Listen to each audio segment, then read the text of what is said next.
গাইবান্ধায় কোটা বিরোধী আন্দোলন, পুলিশের টিয়ার সেল নিক্ষেপ।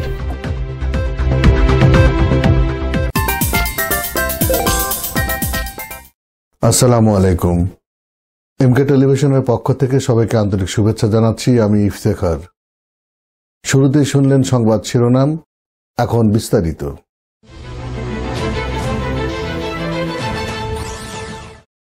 গাইবান্ধায় কোটা বিরোধী আন্দোলন বিক্ষোভ মিছিল অনুষ্ঠিত হয়েছে। বুধবার দুপুরে গাইবান্ধার বিভিন্ন সরকারি বেসরকারি স্কুল কলেজের শিক্ষার্থীরা একজোট হয়ে সারা শহরে বিক্ষোভ মিছিল করেন।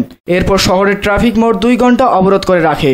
এ সময় তারা রেলপথ অবরোধ করে রেল চলাচল বন্ধ করে দেয়। বিক্ষোভকারীরা এক পর্যায়ে জেলা আওয়ামী লীগ অফিসে হামলা চালিয়ে অগ্নিসংযোগ করে এবং সেখানে থাকা 60টি মোটরসাইকেলে অগ্নিসংযোগ করে। এ সময় আওয়ামী লীগ অফিসে অবস্থানরত জেলা আওয়ামী লীগের সভাপতি আবু বক্কর সিদ্দিক, সাধারণ সম্পাদক বীর মুক্তিযোদ্ধা মোজাম্মেল হক মণ্ডল, সদর উপজেলা পরিষদ চেয়ারম্যান আমিনুজ্জামান রিঙ্কু, পৌর মেয়র মতলুবুর রহমান, সাবেক মেয়র শাহ মাসুদ জাহাঙ্গীর কবির মিলন, সদর আওয়ামী লীগের সাধারণ সম্পাদক মৃদুল মুস্তাফিজ ঝন্টু, প্যানেল মেয়র কামাল আহমেদ সহ বেশ কয়েকজন আহত হন। আহতদের গাইবান্ধা হাসপাতালে চিকিৎসা দেওয়া হয়। পরে পুলিশ টিয়ার সেল নিক্ষেপ করে পরিস্থিতি নিয়ন্ত্রণে আনে এবং ফায়ার সার্ভিস এসে ভূমিভূত মোটরসাইকেলে আগুন নেভায়। পরে ছাত্রলীগ নেতাকর্মী বিএমপি অফিস ভাঙচুর করে আগুন দেন। বর্তমান পরিস্থিতি পুলিশের নিয়ন্ত্রণে থাকলেও শহরে থমথমে অবস্থা বিরাজ করছেন।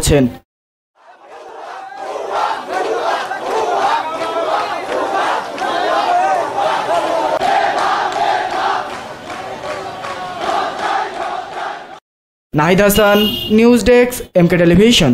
শেষ করছি এমকে টেলিভিশনের সংবাদ। এতক্ষণ আপনারা আমাদের সাথে থাকার জন্য অসংখ্য ধন্যবাদ।